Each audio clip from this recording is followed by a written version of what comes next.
चला, आज आपण खूप सोपा आणि इंटरेस्टिंग चॅप्टर स्टडी करणार आहे. फार्मेकोलॉजी 3 मधील चॅप्टरचं नाव आहे अँटी अल्सर एजंट्स और अँटी अल्सर ड्रग. मग what is mean by anti ulcer drugs और अँटी अल्सर एजंट्स? तर those agents which are use to treat the ulcer is known as anti-ulcer agent. Then question arise, it is a disease of which system? तर ulcer is a disease of digestive system. Next question arise, what is mean by ulcer? Ulcer means inflammation of the cell wall is known as ulcer. मग कुठलाही tissue असेल किंवा कुठलाही organ असेल त्याच्या आतमध्ये काय असतं, म्युकस मेम्ब्रेन प्रेझेंट असतो. मग तो जो म्युकस मेम्ब्रेन आहे, म्हणजे हा जो म्युकस मेम्ब्रेन आहे, इथे काय होतं, इन्फ्लॅमेशन होतं. मी रेड करून दाखवलंय तुम्हाला. इन्फ्लॅमेशन होतं कशामुळे तर काहीतरी सिक्रिशन झालंय किंवा काहीतरी ॲबनॉर्मॅलिटी अपियर झाली, त्या कंडिशनला काय म्हणतो आपण, अल्सर म्हणतो. आपल्याला माहिती झालेलं आहे लास्ट व्हिडिओमध्ये, इन्फ्लॅमेशन झालं की स्वेलिंग होतं, रेडनेस अपियर होतो आणि पेन होतं. आलं लक्षात? Ulcer means what? Ulcer means inflammation of the cell wall. मग आता आपण थोडीशी इंट्रोडक्शन बघूया, ॲनाटॉमी पाहूया डायजेस्टिव्ह सिस्टीमची. मग आपली जी डायजेस्टिव्ह सिस्टीम आहे ती काय कनेक्ट करते किंवा डायजेस्टिव्ह सिस्टीम मध्ये कुठले कुठले पार्ट्स इन्क्लुडेड आहेत? तर first one is a mouth, second one is a oesophagus, next one is a stomach, small intestine, large intestine and the anus. मग मी तुम्हाला इथे डायग्राम काढून दाखवते.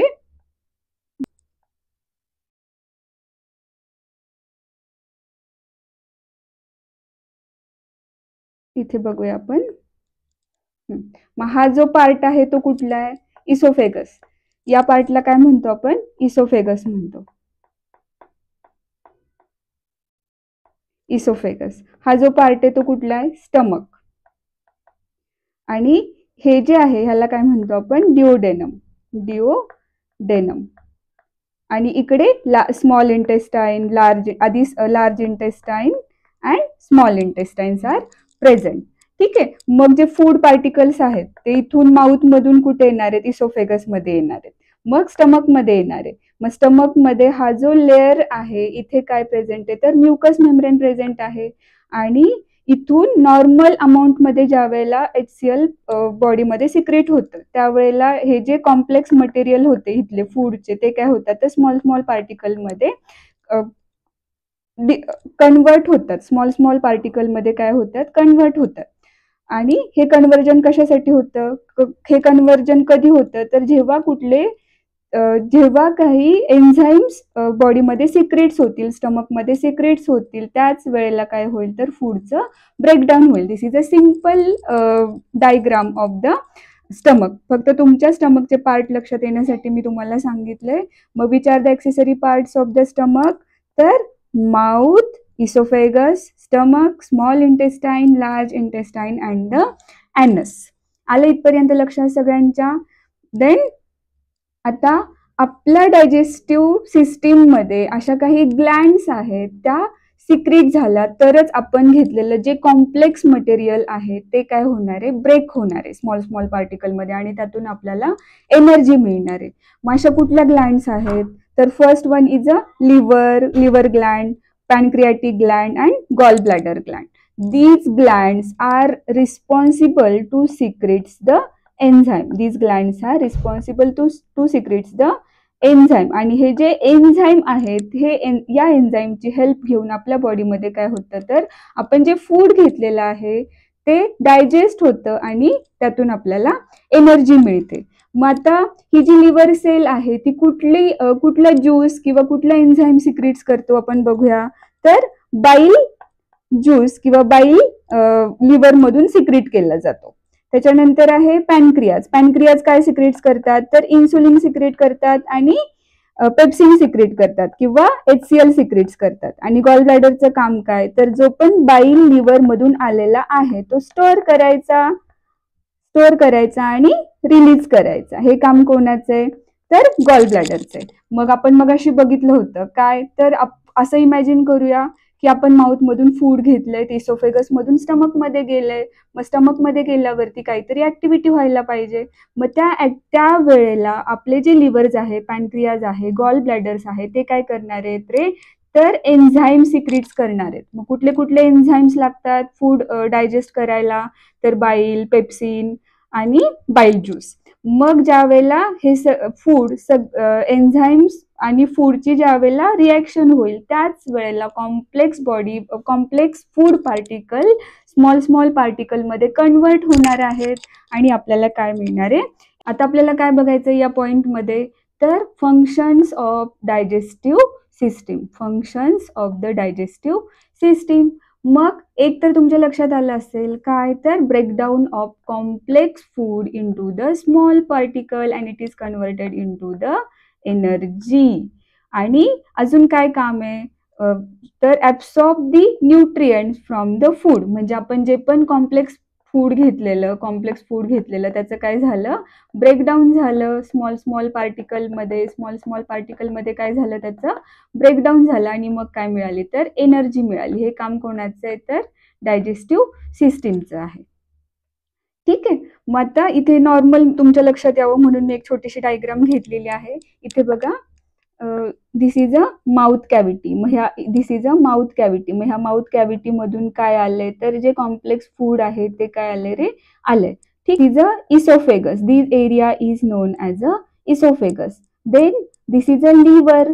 Then this is a stomach. मग हे जे फूड पार्टिकल आहेत ते इथे आले. मग इथे काय कुठले कुठले ग्लँड प्रेझेंट आहे, तर इथे गॉल ब्लॅडर प्रेझेंट आहे, इथे पॅनक्रियाज प्रेझेंट आहे आणि इकडे लिव्हर आहे. मग लिव्हरनी काय केलं, तर बाईल ज्यूस सिक्रीट केला. आता त्याला समजलं की फूड आलेलं आहे, मग बाईल ज्यूसची गरज पडणार आहे. मग गॉल ब्लॅडरनी काय केलं, तर तो जो लिव्हर होता तो स्टोअर केला आणि जेव्हा जेव्हा रिक्वायर्ड आहे तेव्हा रिलीज केला. आणि पॅनक्रियानी काय सिक्रीट केलं, तर pancreatic enzymes or the pepsin secrete केला.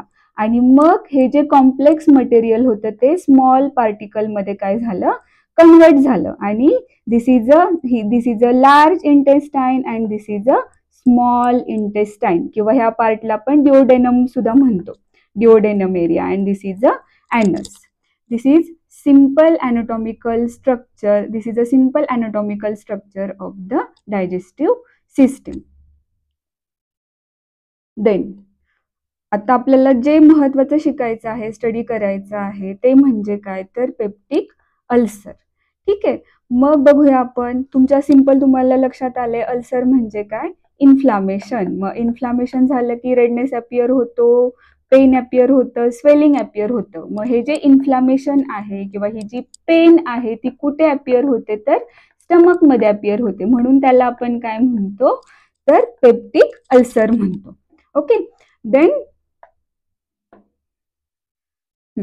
peptic ulcer is a condition in which wound appears at the lining of the stomach. मग मी तुम्हाला इथे सिंपल एक डायग्राम काढून दाखवते. ठीक आहे. मग हा जो एरिया आहे, हा जो पूर्ण एरिया आहे, ह्याला काय म्हणूया आपण, तर म्युकस मेम्ब्रेन म्हणूया. ठीक आहे. आणि इथे फूड पार्टिकल्स आहेत. मग आता लिव्हरनी, गॉल ब्लॅडरनी, पेप्सिननी काय केलं, तर HCl सिक्रीट केलं. ठीक आहे, किंवा ऍसिड सिक्रीट केलं. तर नॉर्मल ह्याच्यामध्ये HCl आपल्या फूड डायजेस्ट करायला तर लागतंच, पण ज्या वेळेला या HCl ची ॲबनॉर्मॅलिटी येते किंवा हा जो HClचं कॉन्सन्ट्रेशन स्टमकमध्ये आहे ते इन्क्रीज होतं, त्यावेळेला काय होतं, हा जो पूर्ण एरिया आहे इथे काय अपियर होतात, तर वुंड अपियर होतात, इंजुरी अपियर होते, इन्फ्लामेशन होतं, इरोजन होतं, पेन होतात आणि स्वेलिंग होतं. त्याला काय म्हणायचं, तर अल्सर म्हणायचं. आलं लक्षात. मग आता एक्सेस अमाऊंट मध्ये जर HCl सिक्रेट झालं तर काय होणार आहे, स्टमक मध्ये बर्निंग होणार आहे. ठीक आहे. आणि बर्निंग झाल्यावरती after burning the pain is known as ulcer or the peptic ulcer. मग सिंपल आपण असं एक्झाम्पल एक घेऊया. तुमची आई ज्या वेळेला घरामध्ये काम करत असते किचनमध्ये, त्यावेळेला तिला बर्निंग होतं किंवा काहीतरी गॅसच्या जवळ भाजतं, त्यावेळेला आफ्टर बर्निंग लगेच काय होतात रे, तर पेन अपियर होतात का, सेम स्टमक मध्ये कंडिशन अपियर होते का, तर excess amount of HCl secret झाल्यामुळे काय होतं, burning. And last one is a burning and last one is a pain stomach मध्ये अपिअर होतात. या कंडिशनला काय म्हणायचं तर पेप्टिक अल्सर म्हणायचं. ओके. देन अजून काय होतं, then next part is excess amount of secretion of acid in the stomach or duodenum starts the eroding mucosa. आपण आताच डिस्कस केलं होतं. जे एक्सेस अमाऊंट मध्ये HCl आहे ते काय करतं तर इरोडिंग द म्युकोसा, म्हणजे dehydration of the mucus membrane और द म्युकोसल सेल और the mucosa of the stomach. Then another reason of the ulcer causing is bacteria Helicobacter pylori. These H. bacteria pylori is also responsible to cause the ulcer, and sometimes some person take the long term of NSAIDs. What is mean by NSAIDs? Non-steroidal anti-inflammatory drug. These NSAIDs are also cause of the peptic ulcer. Then next point आपण study करणार आहे तर types of the peptic ulcer. मग generally there are two main types of the peptic ulcer. कुठल्या तर first one is a gastric ulcer, second one is a duodenal ulcer. मग एक minute मी तुम्हाला डायग्राम मध्ये दाखवते. ठीक आहे. these area is a duodenum and this area is a stomach. मग gastric ulcer means stomach ulcer and there is presence of the duodenum. किंवा simple इथे छोटीशी डायग्राम काढून तुम्हाला दाखवते म्हणजे लक्षात येईल.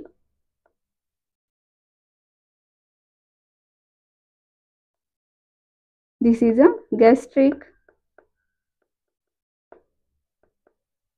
And this is a duodenum.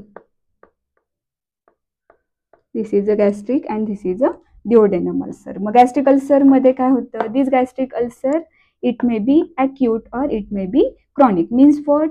It may be sometimes shorter time or shorter period of time, and sometimes it may be longer period of time, or effect of this chronic ulcer it may be it stays for the longer period, is known as acute or the chronic. Then this gastric ulcer also affects the stomach lining. स्टमकचं जे lining आहे म्हणजे जे म्युकोसल lining आहे internal, तिथे काय होतं, तिथे excess amount of the HCl secret झाल्यामुळे काय होतं तर पेन अपियर होतं. Pains are appear when food come into the stomach, and this pain remain for the short period of time after the food consumption, is known as gastric ulcer. Then second type is a duodenal ulcer. It is also acute or chronic and it affects the upper part of the small intestine. मग आता स्टमकच्या खाली जिथे जिथे duodenum आहे, इथे दाखवलेलं मी तुम्हाला, इथे जे किंवा सिंपल हा जो पार्ट आहे हा जो डिओडेनमचा पार्ट आहे म्हणजेच upper part of the small intestine, म्हणजे जिथे कुठे स्मॉल इंटेस्टाईनची सुरुवात होते त्या एरियाला अल्सर होतो किंवा इन्फ्लॅमेशन होतं, त्याला आपण काय म्हणतो तर डिओडेनम अल्सर म्हणतो. ठीक आहे. And these pain are occur when stomach is empty, म्हणजे ज्या वेळेला स्टमक मध्ये किंवा आपल्या डायजेस्टिव्ह ट्रॅक्ट मध्ये काही फूड अवेलेबल नाहीये त्यावेळेला डिओडेनल अल्सरच्या पेन अपियर होतात, आणि त्या pen sometimes it may be acute or sometimes it may be a chronic. Next part is a causative factors why this ulcer is occurred, why this ulcer is occur is also important. आताच आपण पाहिलं होतं, दोन reason बघितले होते, due to the infection of H. pylori bacteria. त्याला simple काय म्हणतो आपण, H. pylori बॅक्टेरिया पण म्हणतो. And this H. pylori bacteria infecting the stomach and causing the inflammation. Next cause is a NSAIDs. NSAIDs means non-steroidal anti-inflammatory drugs. For example, aspirin, ibuprofen, or some painkillers are also responsible to cause the ulcer. Then आता इथे मी तुम्हाला एक example देते. कधी कधी आपण काहीतरी pen होत आहेत म्हणून कंटिन्युअस पेन किलर घेतो, आणि after taking pain killer after 2 or 3 days acidities appear. Why acidities appear in our stomach? Because excess secretion of HCl is at the mucosal membrane और म्युकोसा ऑफ द स्टमक. म्हणून इथे हा causative factor आहे. Then third causative factor is smoking. Smoking is also cause the ulcer or leads the inflammation. Then next factor is alcoholism. Then radiotherapy and cancer of stomach also cause the ulcer. Next point आपण study करणार आहे तर signs and symptoms of the ulcer. मग कुठले कुठले signs आणि symptoms आहेत अल्सरमध्ये तर pain in abdominal area, nausea, vomiting, fatigue, excess of the abdominal cramps, indigestion, there is no digestion of the food, dark terry stools and loss of weight. These all are the signs and symptoms of the ulcer. मग signs and symptoms of the ulcer. आता next आपल्याला काय बघायचंय तर पॅथोफिजिओलॉजी म्हणूया आपण. Simple पॅथोफिजिओलॉजी म्हणूया. पॅथोफिजिओलॉजी of ulcer.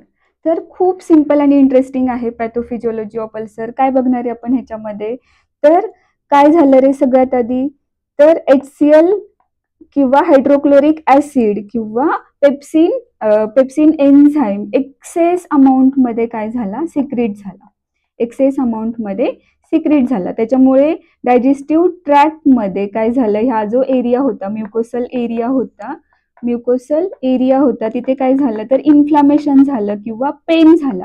आता खूप जास्त जर ऍसिडच्या एक कॉन्टॅक्ट मध्ये आपली बॉडी आली तर काय होणार आहे पेन होणार आहे किंवा इन्फ्लामेशन होणार आहे किंवा बर्निंग होणार आहे. इन्फ्लामेशन होणारे किंवा बर्निंग होणारे आपण असं म्हणूया. Burning of the mucosa. मग जर बर्निंग झालं त्यावेळेला काय झालंय तर बॉडीमध्ये H+ जे आयन्स आहेत म्हणजे H+ जे आयन आहेत ते एक्सेस अमाऊंट मध्ये सिक्रेट झाले. मग आपल्याला कशाची आता next question arise how to treat this ulcer और which treatments are use to ulcer. तर जे इन्ग्रेडियंट H+ आयनची ऍक्टिव्हिटी इनहिबिट करतील किंवा स्टॉप करतील असे एजंट आपण ट्रीटमेंट म्हणून वापरणार आहे. आता सिंपल आपल्या बॉडीमध्ये अजून एक सेकंड मेकॅनिझम मी तुम्हाला समजावून सांगते. काय होतं तर बॉडीला समजलं की आता स्टमक मध्ये खूप जास्त HCl सिक्रेट होत आहे. मग जर HCl सिक्रेट होत आहे तर बॉडी लगेच काय करणार आहे डिफेन्स मेकॅनिझम ऍक्टिव्हेट करणार आहे. आणि डिफेन्स मेकॅनिझम जर ऍक्टिव्हेट केलं तर काय करणार आहे दिस डिफेन्स पार्टिकल ही जी HCl आहे किंवा ही जी ऍसिडिटी आहे ती इन्क्रीज झालेली आहे. जी ऍसिडिटी इन्क्रीज झालेली आहे ती रिड्यूस करणार आहेत. म्हणजे आधी काय झाली ऍसिडिटी आणि नंतर काय झालं रे तर बेसिसिटी अपियर झाली. बेसिसिटी किंवा अल्कलाइन पीएच झाला स्टमकचा. मग both are acidity as well as basicity are also dangerous to our stomach. Then there is to stop the acidity